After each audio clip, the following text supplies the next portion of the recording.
11th class के विद्यार्थियों, आज मैं आपको ये लॉन्ग आंसर कराने चल रहा हूँ। ये आपके फर्स्ट लेसन प्रोज से है। तो आइए शुरू करते हैं। देखिए, द अथर्स, तो पहली बात तो आप क्वेश्चन पढ़ लीजिए। Draw a contrast of the life style of the author's grand mother in the village and in the city, what could be the reasons. इसकी हिंदी लिखी है कि लेखक की दादी की गांव और शहर की जीवन शैली में अंतर दिखाइए, इसके क्या कारण हो सकते हैं। तो देखिए, द अथर्स ग्रैंड मदर का मतलब हुआ कि लेखक की दादी माँ। वाज थी ए वेरी ओल्ड, एक बहुत ही वृद्ध, एंड ग्रेसियस लेडी, शिष्ट महिला। तो लेखक की माँ एक बहुत वृद्ध और शिष्ट महिला थी। She hobbled about in the house, hobbled about का मतलब लंगड़ाकर चलना, इन द हाउस घर में, तो वह घर में लंगड़ाकर चलती थी। वन हैंड, एक हाथ, रेस्टिंग ऑन हर वेस्ट, अपने कमर पर रखती थीं, फॉर सपोर्ट, सहारा के लिए।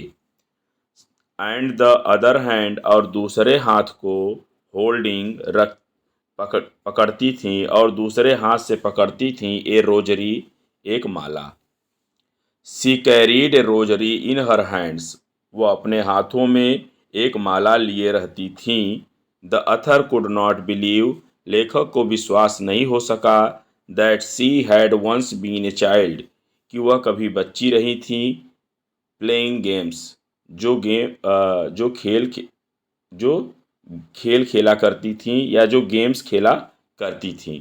तो खेल खेलती हुई बच्ची मतलब लेखक को यह कभी विश्वास नहीं हुआ कि वह कभी एक बच्ची रही थी और खेल खेलती थी। ठीक है, अब आप इसको समझिए कि अब हम आपको इन द विलेज, गांव में, she took complete care of the author, व लेखक की पूर्ण रूप से देखभाल करती थी। कंप्लीट मतलब पूर्ण रूप से, केयर मतलब देखभाल करना। सी बैथड द बॉय, वह बच्चे को उस लड़के को नहलाती थी, इन द मॉर्निंग, सुबह में, एंड गॉट हिम रेडी, और उसे तैयार करती थी, फॉर स्कूल, स्कूल के लिए। ठीक, अब देखिए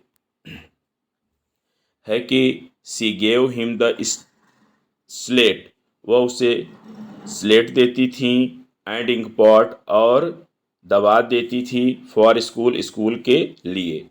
सी went with him to the temple school, वह उसके साथ मंदिर स्कूल को जाती थीं। वेयर, जहाँ पर, he was taught in the morning prayer, जहाँ उसे सुबह की प्रार्थना पढ़ाई जाती थी। एंड द अल्फ़ाबेट, और वर्णमाला पढ़ाई जाती थी, बाय द प्रीएस्ट, पुरोहित के द्वारा। सी सैट देयर, वो वहाँ बैठती थीं, and read the scriptures, scriptures मतलब धार्मिक ग्रंथों को, और वह धार्मिक ग्रंथों को पढ़ती थीं। ठीक, अब नेक्स्ट है, यहाँ पर हम लोग हैं ये, हाँ, अब देखते हैं वाइल से। ठीक है, तो वाइल से देखिए क्या है कि हम, सी गेव हिम द स्लेट, वह उससे स्लेट देती थी, एंड इंक पॉट, और दवात देती थी, फॉर स्कूल, ये सब तो बता ही दिया हूँ। हाँ, अब यहाँ से वाइल, वाइल मतलब जब, गोइंग बैक होम मतलब, अब यहाँ वाइल का मतलब जब नहीं है, इसका अर्थ समय के लिए आएगा। तो घर लौटते समय, वाइल गोइंग बैक होम, घर वापस आते समय। बोथ ऑफ देम, वे दोनों। ठीक है, थ्रीव मतलब फेंकते थे, स्टेल मतलब बासी, चपाती मीन्स रोटियां, टू द विलेज डॉग्स, उन गांव के कुत्तों की ओर। तो वे दोनों उस गांव की कुत्तों की ओर रोटियां फेंकते थे। हु मतलब जो, फॉलोड देम उनके पीछे पीछे आते थे, मतलब जो कुत्ते उनके पीछे पीछे आते थे वह उनकी ओर दोनों रोटियां फेंकते थे। ठीक, व्हेन मतलब जब, the two were call to the city, उन दोनों को शहर में बुला लिया गया। There came a big change, तो एक बहुत बड़ा परिवर्तन आया। इन हर रूटीन, उनके दिनचर्या में।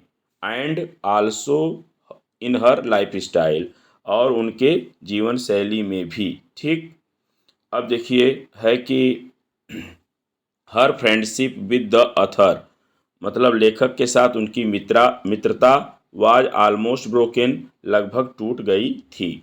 सी फेल्ट आइसोलेटेड, वह अकेलापन महसूस की या करती थी।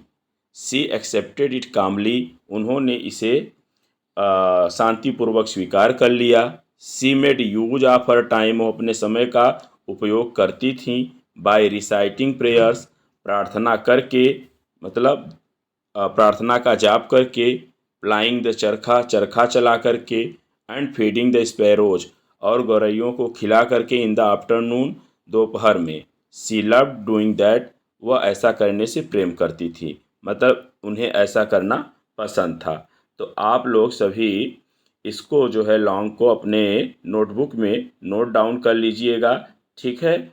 और इसके अर्थ को आप समझ ही गए हैं, तो इस प्रकार से जो है आप इसको जो है पूरा का पूरा जो है नोट कर लीजिए, ठीक।